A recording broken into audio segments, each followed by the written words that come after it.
Hey, it's Pierre.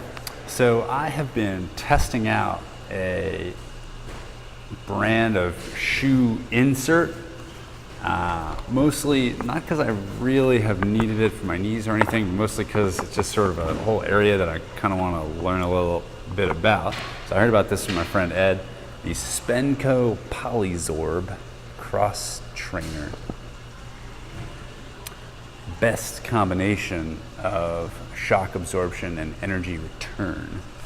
So they look like this, and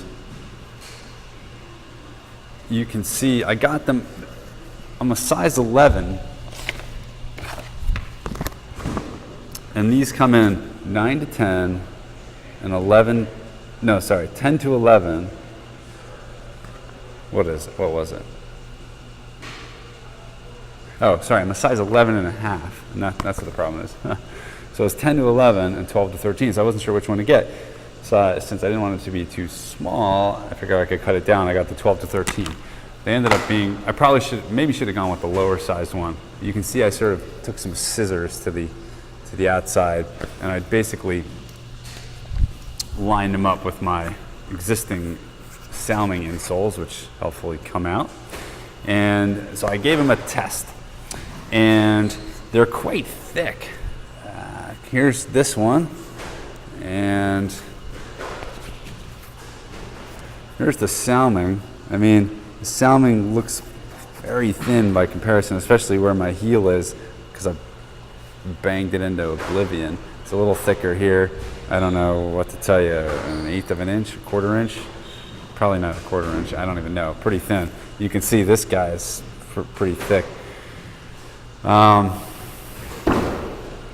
And it felt very cushy, that my feet were a little crowded in there just because it took up so much vertical space that it was more that I just wasn't used to it. It was sort of like, whoa, like I'm standing on, whoops, low battery.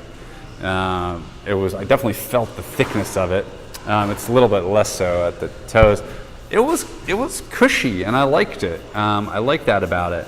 But on the whole, I didn't love these, mostly for one problem, which is that after I play, I found the best way to keep the odor of my squash shoes down is to remove the insoles and let the shoes and the insoles air out in a big room, in an aerated place.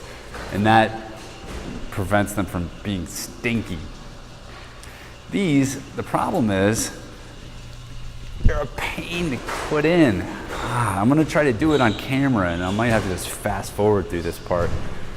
It's just like they're sort of floppy, a little so much so it's probably gonna work the first time now, and I'm gonna look ridiculous. But to try to get it in there, and then it's hard to explain, but it's like it's inside now. It's got like a ridge because it's not laying down flat, and sure enough, I can't get it in there. And I'm trying to flatten it, and it won't slide, and I'm so annoyed. Like, come on. Okay, it's starting to make, oh. All right, well, that wasn't that bad. It took me a lot longer the first time to feel. I'm embarrassed now.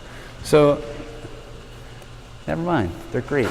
Now, maybe I'll have to give them a little bit more of a shot, actually, after it was relatively easy to put them in. It's just, at the time, I was thinking, this isn't a hassle I want to deal with when I get to the courts. I don't want to spend, like, too long trying to fiddle with my insoles. So that was, I guess, not as big of a criticism as I thought it was going to be going into this video. Let's see if I can beat the timing on the second shoe. Watch this. Let's see, we put it in.